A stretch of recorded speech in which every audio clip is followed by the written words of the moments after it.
Welcome back to Andersen Acres. We're going to make another batter bread today. I do love batter breads, and this one is a personal favorite. I know I say that a lot. I love bread. What can you say? So this is going to be a dilly cottage bread or a cottage dill bread. It doesn't matter what you call it. It's delicious. We're going to make it right now as a batter bread. You could do this as a traditional bread if you just adapted it a little bit. You add a little bit less liquid, a little more flour. You could do it as a traditional bread, but I'm going to do it as a batter bread because it's quick and easy and it takes very little effort.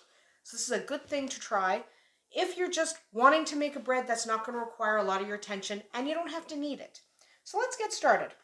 The first thing we're going to need is 1 cup of cottage cheese.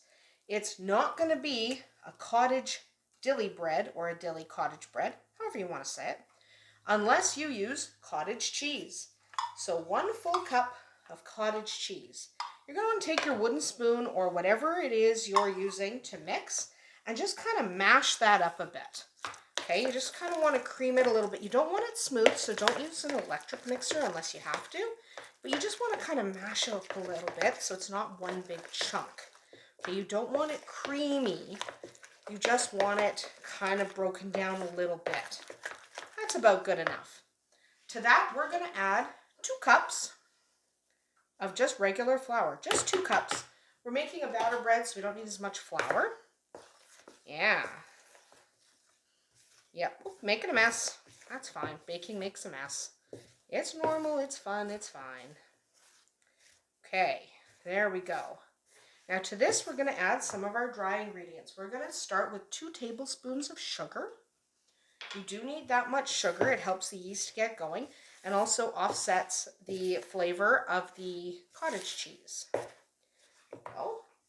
1 teaspoon of salt. There we are. Mix that in. Mix after each addition when you're doing the batter breads, just so ingredients are evenly distributed. There we go.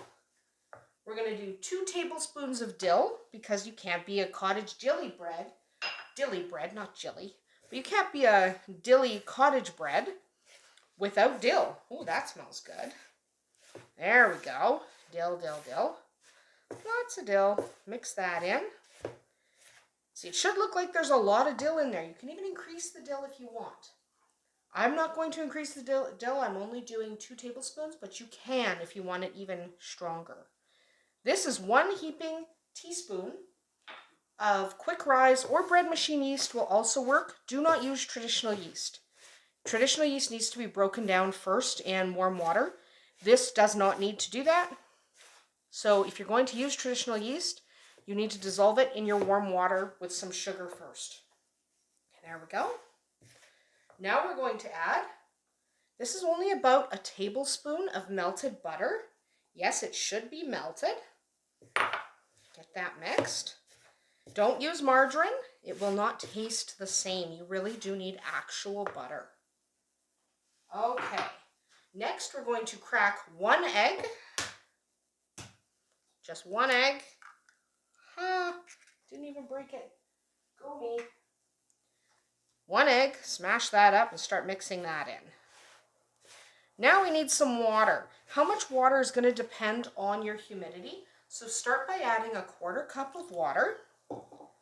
Add just 1/4 cup of water. You'll probably need more water than that, but the humidity can be a little strange with this bread, and the moisture content of your cottage cheese could be a little bit different. So add a 1/4 cup. Now that's obviously not enough, and I knew it wouldn't be. So I'm just going to grab another 1/4 cup of water. Do this a 1/4 cup at a time, because depending on the cottage cheese you're using and how much moisture it has in it, that will really impact how much water you need. So I added another 1/4 cup. You can add another 1/4 cup after that if you need to. I don't need to. This is going to be just fine. But depending, again, on the moisture content of your cottage cheese, you might need less water. So this is exactly right. This is what it should look like. So if you need to use more water or less water to achieve this texture and this amount of moisture in your dough, then that's what you should do. Because again, Every brand of cottage cheese can be a little bit different. The amount of moisture in it could be different. So we want to make sure we're not oversaturating our dough. So start with just a 1/4 cup of water, then add another 1/4 cup if you need to, and maybe even another 1/4 cup after that. There we go. So that's looking good. There we are. So now we're going to set that aside to rise. We don't have to knead it. It's all mixed in. It's looking good. We need to put it in a warm, humid location. I'm going to put it in the microwave, but you can cover it with a damp tea towel and maybe even a piece of plastic wrap to keep that humidity in. And set it just somewhere warm, at least room temperature or warmer. Not too hot. So don't try sticking this in your sauna. It's not going to work. I had somebody ask if I could rise it in my sauna. No. That's too much humidity and too high a heat. But I use my microwave. You can use anywhere that you have that's warm. There we go. And so we'll set that aside to rise for about an hour just so that yeast gets active. Then we'll come back and we will put it in a pan to bake. Except I forgot an ingredient that you absolutely do need to add. Sorry, I had it sitting beside me and I totally spaced. So we're just going to add, this is just a 1/4 teaspoon of baking soda. Yes, you do need it. It does go in right at the end, so you don't mix it in with your dry ingredients. You mix it in after you mix the water, which is why I forgot about it, because usually you add all your dry ingredients together. In this case, you add the baking soda after. So mix that in. There we go. There we go, all better. See, if you forget an ingredient, just mix it in anyway. And that one was supposed to go in at the end anyway, so it's fine. There we go. Now we'll set it aside to rise. Okay, now we're going to rise for 1 hour in a warm, damp location. And there we have it. It has risen for an hour, so it actually is quite puffy. First thing we want to do is just fold it over itself and give it a press to get that air out. So sometimes you call this punching down. I just call it knocking the air out. So you just want to get that air out. Okay, set that aside for a second. I'm using this round casserole dish to bake it in because it turns out really nice. You can use a standard bread pan. This is more fun. So we want to take either, you can use a cooking spray. This is a canola oil cooking spray, or you can use some butter and some flour. You want to make sure your dough's not going to stick. This is a really sticky dough, and this is absolutely not a non-stick pan. So good spray, make sure we're nice and happy. Ooh.